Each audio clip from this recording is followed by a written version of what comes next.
This is the Action Movie Guys podcast, bringing you action movie reviews from across the decades, plus box office numbers and insight like never before. And now, your hosts of the Action Movie Guys podcast, Alex and Nate. What's up, everyone? Welcome to episode number 310 of the Action Movie Guys podcast. I'm your host, Nate, and this is my co-host, Alex Figueroa. And on this episode, Alex, my friend, we have reached the end of another theme. I always love starting a new theme and ending one. The middle ones, I never care. But even if they're good, I never care. I just like when we start one. And when we are ending our remake month so far, we had Assault on Precinct 13. We had a little Death Wish. We had a little Ben-Hur. We have liked pretty much all of them. So let's see if the trend continues. This one is going to be from 2011, a little movie called Conan The Barbarian, directed by Marcus Nispel, who, if you're not familiar with the name, you might have seen some of his movies. He did the Texas Chainsaw Massacre remake. He also did the Friday the 13th remake and a movie called Pathfinder, which is a Viking movie with Carl Urban. I don't know if you've ever seen that, Alex, but it feels like it might be something you'd like because you like Carl Urban and you like Vikings, I'm assuming. So there you go. Those are his films. Before we get into the Rotten Tomato scores, have you ever seen this remake prior to this? I saw it once. I did. I'm not going to BS, but I did purchase this on 3D Blu-ray. Okay. So I did see this once. And I really do not remember it. Okay, so this was kind of like a first-time watch. You don't remember? First time, yeah. All right, I remember this when this movie came out in the theater. I remember going to see something else. But I remember there was like people going to see Conan, and I saw something else. I have only seen it in bits and pieces on like HBO, and I do own it on. I bought it on 4K at the bookstore. You know me in the used bookstore. It was $6.99, so I bought it. I've just been sitting there, and now's the perfect time to dust it off. So we're gonna go ahead and cover it. This is a first full watch for me and kind of a first watch for you because you don't remember. Now, before we get into it, let me tell you about some of these Rotten Tomato scores because they ain't that good. Now, none of these movies we've done so far have been Assault on Precinct 13 probably had the highest scores. Ben-Hur was low and we kind of like that. This is coming in on the low end. This has a 24% from the critics and a 30% from the audiences. So kind of no one really liked it. Are these numbers surprising to you at all? No. Not at all. Not at all. Before we continue, what is your relationship with the original Conan films? I like to ask when we do these remakes. Are you a fan? Do you like one or the other? Or what's your kind of opinion on it? I like the Arnold Schwarzenegger ones. I don't know if we're going to cover them here, but most likely we will. I mean, it falls under action. But I liked them a lot as a kid. I have not seen them in ages, but I did pre-order the 2 4Ks because I know sooner or later we're going to do them. So I was like, I'll just order the 4K to get them. But I was a big fan of them, and I will always remember this scene. I don't know if you've seen any of them, but the one with James Earl Jones turned into a snake, that killed me when I was a kid, bro. I freaked me out. Was it scary? Like it was scary? You never seen it? Any of the Conan? I have never seen the second one, and I have not seen the first one like in full. I've only seen bits and pieces. I'm not gonna spoil it. But from what I remember as a kid, there's a scene with James Earl Jones, and I'll just leave it at that. And he wears like this like Papa Shango type hat with like bones. Okay. And it is one of the creepiest, it literally freaked me out as a kid. And it will always be etched in my mind. But I'm not going to spoil it because I know we're going to do it. And I know when you see it, you're going to go, oh, this is what he was talking about. And I don't know how it's going to affect me when I rewatch it, when we review it. You're going to have a blanket up like. Yeah, I might have a blanket and drink cold milk. Okay. Well, again, I don't remember the whole thing. So I'm 99% sure that this storyline is not the same. It's not the same exact storyline. No, I don't remember. Yeah. So let's get into it. Lead character, Conan, or as they continuously call him throughout the movie, Conan, like Conan O'Brien. You can call him Conan. So I'm going to call him Conan. Jason Momoa, pre-big fame. Jason Momoa, take it away. Okay. I personally think Jason Momoa does look great in the role. Meaning he could be a good Conan. He is not a good Conan in this movie. And this is what I'm saying. I think Jason Momoa now as an actor, I think he's better. I think he knows his areas of where he's good at and stuff that he knows he's not good at. And I think Conan, if they give him another shot at it, I think it would be a better movie than what we got. He was good for this movie. I guess I could say Conan was good in this type of movie. There was stuff that I scratched my head, and this was one of them. There's a battle going on in the beginning of the movie. I mean, a full-fledged battle between barbarians and some other people, some orc-looking dudes, human orcs. And I'm like, okay, crazy. The mom gets stabbed. The dad decides to do a C-section while there's a battle going on, and no one decides to attack him. He's doing a full-fledged C-section. And I thought the same exact thing. Yeah, like, dude, someone's gonna walk up behind him and kill him. Yeah, no, he whipped out, stabbed her straight up, pulled Conan out, and while this battle's going on, he's going, oh, he picks his baby up. No one's shooting arrows. Yeah. So I'm like, okay, great. So Conan is like this, so that I was just like, this already deducted mad points from the character. I liked, and I don't know, maybe you agree with me, but I liked the scenes as him as a kid. Conan, like him going to the woods with the egg in the mouth and he just decapitates everybody. I was like, oh shit. Then he comes and he fights for his dad. I was like, yo, this is all cool. When he becomes James's Mamoa version, I don't know. This is something, this is how I will say it before I let you go. This is the Wish version of the Conan of Arnold. Like, it felt very low budget. Like, it felt low budget. So the character to me felt very low budget. Like, I didn't feel the myth of Conan, the mythology of him. I didn't feel like it was just like another straight to DVD character brought to life. Like, it's sad to say, but I don't know. It just felt too modernized. Like, I don't know. It just felt one of those like modern type takes of Conan did not work for me. It just didn't work, I guess. I don't know if I'm saying it right, but I gave him a 3. I thought he was good. I don't think he was great at all, and I don't even think he was perfect. So I gave him a 3. I agree with pretty much everything you said. I had him at a 3 as well in my notes here.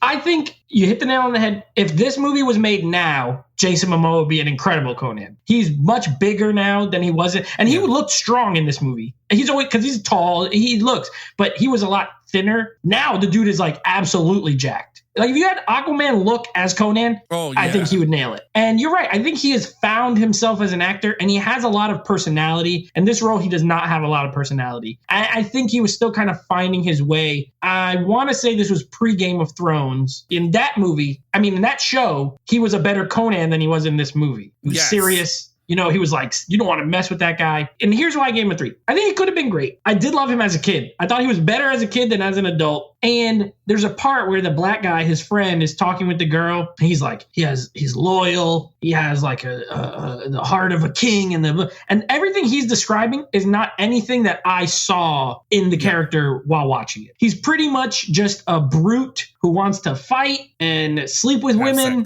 and that's it. And he has a line that says as much later in the movie, which is fine. That's fine. But then don't have that other part where he's like, no, he's a good man with a good heart and no, he's not. And he doesn't have to be. He's a barbarian. He could. So I think they wanted to have their cake and eat it too a little bit with some of the ways they described him. But overall, I didn't think he was terrible. Honestly, I didn't think he was terrible. Yeah. But I do think if this was made in 2023, same actor, it would be a possible 5. As this movie, this version, a 3 for me as well. So I agree with pretty much what you said.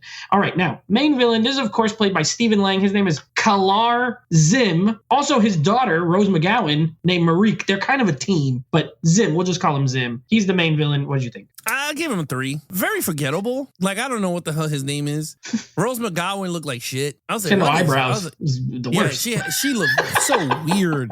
The kid version of that character was way better when she looked like a human. Like, so damn, she looks subhuman as she looked like a human. I think she was better. Yeah, I thought so. When it came to the bad guy, he did fight him, which I was like, oh, that was a crazy fight with the 2 swords, and I was like, okay, that's cool. Sick. I'll leave that to action. But that was like the cool scene with that character. Then he just became see, this is the thing again with these type of Wish movies. That I call them, the Wish versions of these great movies. They're so good in the middle of the movie, and then when they need to wrap up the movie, they're so horrible at fighting. Yeah. What happened to your techniques of fighting towards the ending? And then he puts the mask on with like octopus ass in his face, right? Like some weird octopus stupid mask that he looked like Skeletor from Masters of the Universe. Like it had like this, anyway. Yeah. I'm like, damn, this dude's gonna become mad powerful. He didn't do shit. That mask didn't do nothing special. He just put it together and it just tentacles moved. And I was like, that's it. So to me, that deducted mad points because I was just like, you have no powers with the stupid mask on. And then Conan destroyed him at the end of the movie. He didn't even need the dad's sword because it looked like Conan didn't even need his dad's sword to beat him, but he took it anyway, which we'll talk about later. But honestly, the character was not memorable. I'll say Rose McGowan as an actress, she was good in the role. She was way better than what I thought she will be. But the character to me was way better than the guy. To me, yeah, I thought she was more menacing and all that crap. But anyway, with that said, I gave them both a 3.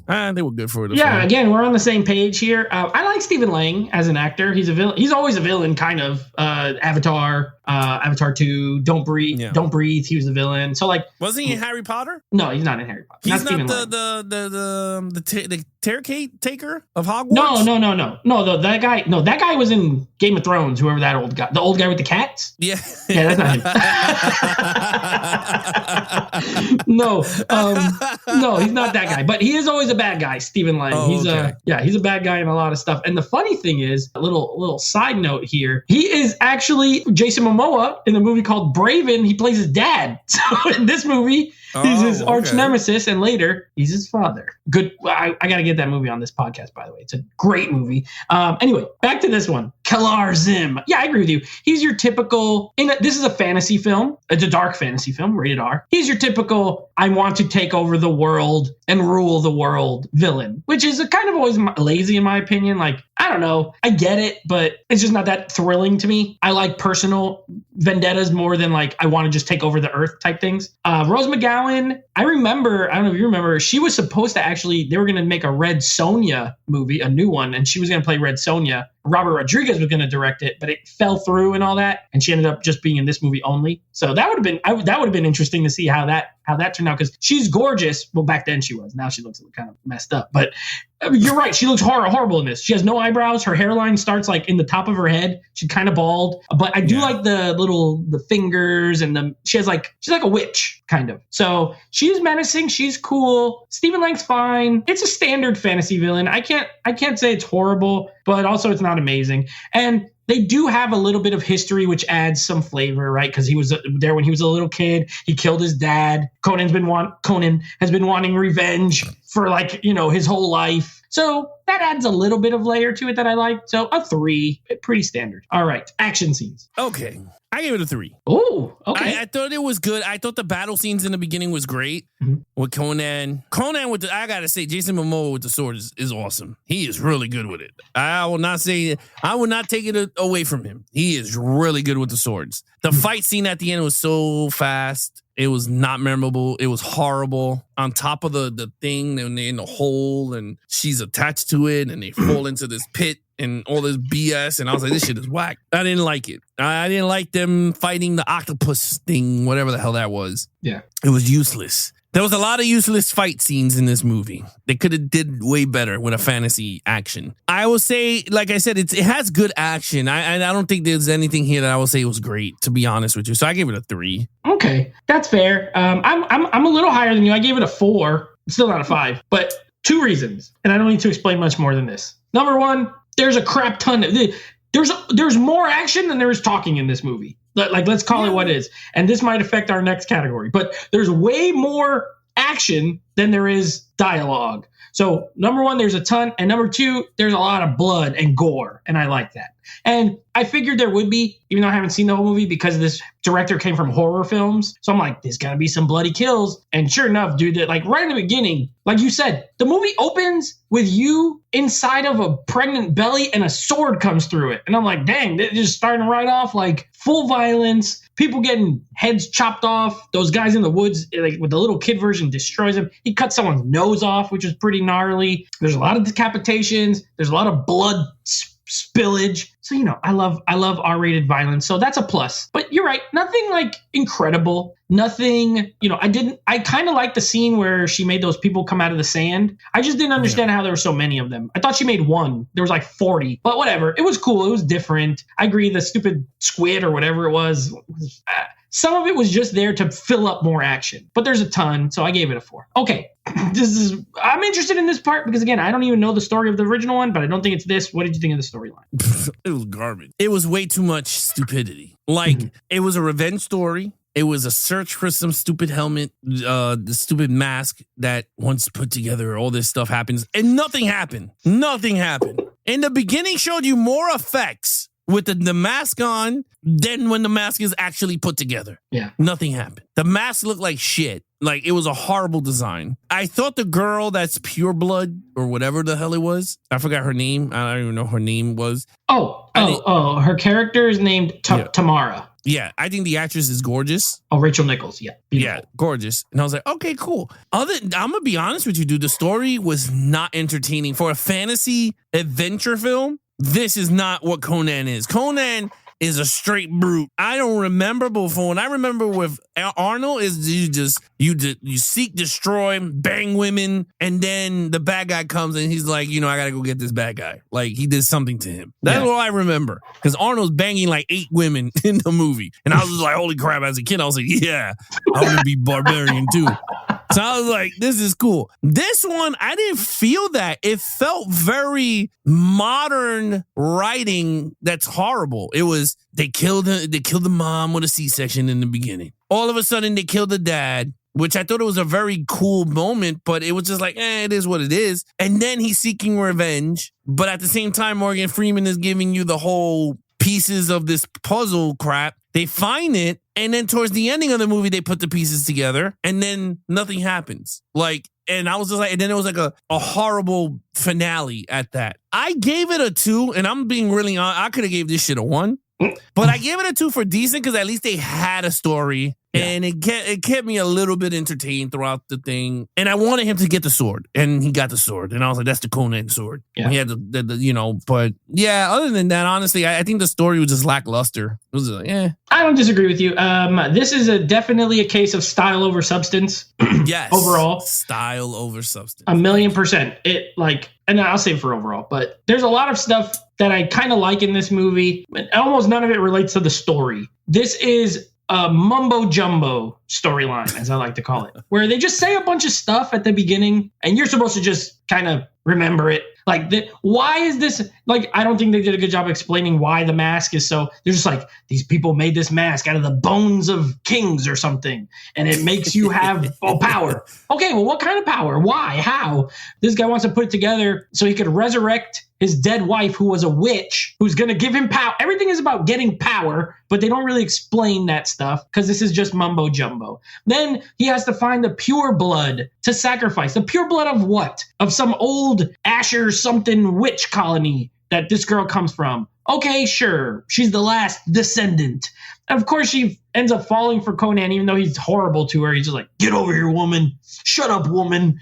Stand over here. And she's like, I know, I love you still. And the black guy's like, here, go give him the map. You guys are best friends now. Weird. And then, the villain, again, I don't like the whole just I want to rule the earth thing, so that's not great. I do like the beginning of the movie. I like the first 15 minutes. Besides the narration, I don't like the narration part because that's the part that's just mumbo jumbo. He's just saying a bunch of nonsense. Once Ron Perlman and the training him, the dad stuff, and then the little training, I liked all that. I thought it was pretty good. But I gave the story a 2 as well. I don't think it's the worst. But this is my problem with fantasy films, and I know people love fantasy, and I like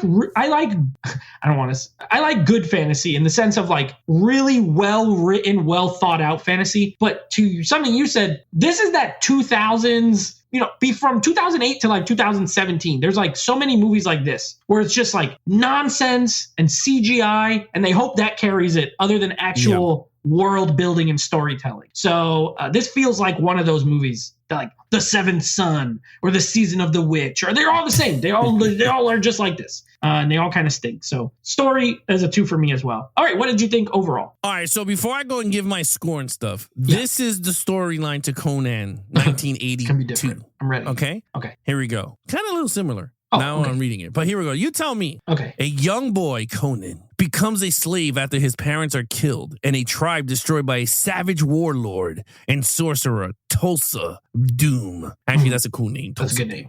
Yeah. When he grows up, he becomes a fearless, invincible fighter. Set free, he plots revenge against Tulsa Doom. That's it. That's the movie. It's a little similar in that there's someone that affected him when he was a kid and he wants revenge. But I bet you it doesn't have all this other crap in it about pure bloods. No, it don't. But just to let everybody know, okay? Okay. Here we go. Tulsa Doom is played by James Earl Jones. Yeah. Keen Ulrich is played by Max von Sydow. Wow. Much better. Yeah, that's your boy. Yeah, that's your boy. Yeah. Arnold Schwarzenegger is Conan. Okay. Yeah. Trying to see if there's any big names here. That's pretty much it. Those are the big three that I think you will go, oh, okay, I know those guys. But, I mean, the other people, once you see you get the hot chicks and all over the place in the movie. But that's Conan from 1982. So simple plot, no mask, no nothing. Yeah, that's exactly. It. No C-section in the beginning of the movie. This said he sets off across the landscape in search of the man who steals his family's sword. That's way more simpler. Yeah, I'm good with that. Just do that. But no. You took my father's sword. And I want to now. Instead, we get all this gobbledygook with the octopus helmet and the pure bloods and the witches. And I'm like, oh, Lord, what is this? But, the witches back then was kind of hot. I'm going to tell you. When you watch it, you're going to be like, yo, dude, you're right. The 80s has some hot women. Well, the witches in this one is Rose McGowan with no eyebrows. So yeah, that did not turn me on. I would have like, no way. But wait till you see the 80s version. You're going to go, oh, man, Conan was all up in it. So he did everything he could. But anyway, overall, this movie, I got to say, is the weakest of what we did so far in terms of the remake month. I enjoyed this month. I want people to understand. I finally enjoyed remake months. Normally we don't. There's some months I'm like, this is kind of lackluster. I gotta say, one of my favorite months that we did so far. I mean, we did something that was really good, like the Planet of the Apes, the X-Men, like all that stuff was fun. But I gotta say, franchise and remake month, I think it worked this one. We had the Planet of the Apes. Now we're doing the Mad Max. I kind of like it was cool between the two. Yeah. But this movie had to be the weakest because the storyline was not good at all. It was boring. You could shut off your brain and you really could give two craps of what Morgan Freeman gave you in 2 seconds of the film. Yeah. Jason Momoa did a great job for her first time acting for me because this is the first time I've seen him on screen during this young youth. Mm-hmm. I think he got way better when he got older. I think if they really do it again and bring him back and have Arnold Schwarzenegger as his dad this time instead of Ron Perlman, I think you would have had people go crazy because Conan is back as his dad teaching a young. And I would be like, yo, that is actually pretty cool. Yeah. But overall, it's weak and I'm going to give it a decent film. So I'm going to give it a 2. I'm not too thrilled with this, and I'm going to say this right now. Nate, send that shit back to the bookstore and get your credit back because I don't think you're ever watching this shit again. But I'm going to give it a 2. I give it a 2. I see why it was only $6.99 at the bookstore, by the way. They usually price them based on how much people want them. And if it's only $7, usually it's not great. Okay. There's things in this movie that I like. I mentioned that. I think the overall look of the movie's strong, a little dark, but I'm okay with it. The dark fantasy, the dark world, everything's kind of whatever. Except for the last shot when they're on the horse and they're clearly in front of a green screen. And it looks absolutely terrible when they're on that horse. And then he like rides off and she's like, thanks for dropping me off at home or whatever. And it's all CGI behind him. Terrible. Other than that, overall, it looks pretty good. I think most of the casting is fine. Again, Stephen Lang is always a villain. I love Ron Perlman, so it's always cool to see him in anything. Rachel Nichols is beautiful. But yeah, I just can't see a need to ever revisit this. It's not the kind of fantasy film that I tend to like. As a turn off your brain movie, like I said, style over substance. Yeah, there's some good action. There's some good killing. There's a lot of blood. But I just feel like you're right. I don't think I would ever watch this again. I also gave it a 2. And it's definitely my least favorite of remake month. Ben-Hur, which I thought might be the worst one, is way better than this. And the other two are also better. This is the worst one. Was it Death Wish? Death Wish and Assault on Precinct 13 was the best one out of all. It was the best one. Yeah. I agree on that one. Yeah. So this was fine. Like I didn't hate it, but decent. Like I said, it's watchable, one-time watch. Thank you very much. Bye-bye. Don't need to watch it again. So 2 for me. What is your total points? 13 out of a 25.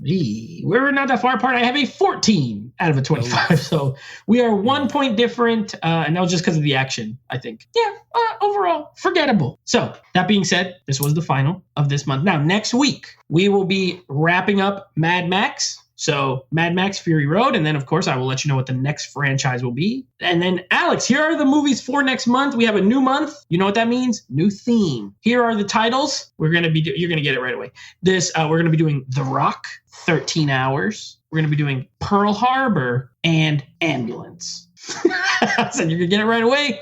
Silence. Michael Bay? Michael Bay. That's right. Michael Bay. These are all Michael Bay directed movies. No Bad Boys because that's a franchise, obviously. Yeah. And no Transformers because we already did that franchise. So these are like the one-off Michael Bay movies that don't have any sequels or anything. I'm thoroughly excited for 2 out of the 4, although I like 3 out of the 4. But I'm not going to say anything else. We will leave it at that. But there's 2 that I'm happy to rewatch. And I don't know. I don't think you've seen 13 Hours. No, that's with John Krasinski, though. I know that. Yeah. And I think you're going to really like it. All right. So that one I didn't see. The Rock, so that's the Sean Connery one? Yes. Okay. So Nicolas that's Cage. That one. Yeah. I've seen that one. Ambulance I saw once. Yep. I do own that one. And Pearl Harbor? That's the... With Ben Affleck and Josh Hartnett. No. Kate Beckinsale. Nope. We're going back to World War II, baby. Going back to Pearl Harbor. Boy. We're going to have to compare it to Midway and see what you think about it. All right. I remember Harrison. Didn't Harrison have like bad stuff to say? Yeah, I think he hated it. Yeah. I think a lot of people hate it. It is the action in it, from what I remember, is actually great, but I think everything else kind of sucks. So we will see. It's Michael Bay month. We have 3 guests currently. We have 3 guests coming on for this month. We will have David, hopefully from the 4K Lowdown. We will have Scotty Two Hotties coming back. Our boy Scott coming back for his second appearance. And we will have Rich, Turner Fan 77, also from Faces for Radio podcast. So we should have 3 out of the 4 weeks we have guests. Interesting. Very interesting. To end the year, right? I mean, ending of the year, and then we go to New Year, and I have a bunch of more great movies coming up. You guys want to follow Nate on Instagram? He goes live every other Monday at 9 p.m. Eastern with his old partners that he did the podcast with. They go live together to do movie reviews and all that jazz at 9 p.m. Eastern every other Monday at Netflix Reviews. Check out the podcast with him and his friends. Netflix Movie Reviews, when him and a group of friends get together, they talk about a bunch of movies from 200 episodes in. You guys can check that all out. Action Movie Guys, you got to head over to Instagram at Geeks and Flicks. Check out our official website, www.geeksandflicks.com. Other than that, he is your host, Nate from Netflix Reviews. I'm his co-host, Alex Figueroa. Be awesome to each other and geek out.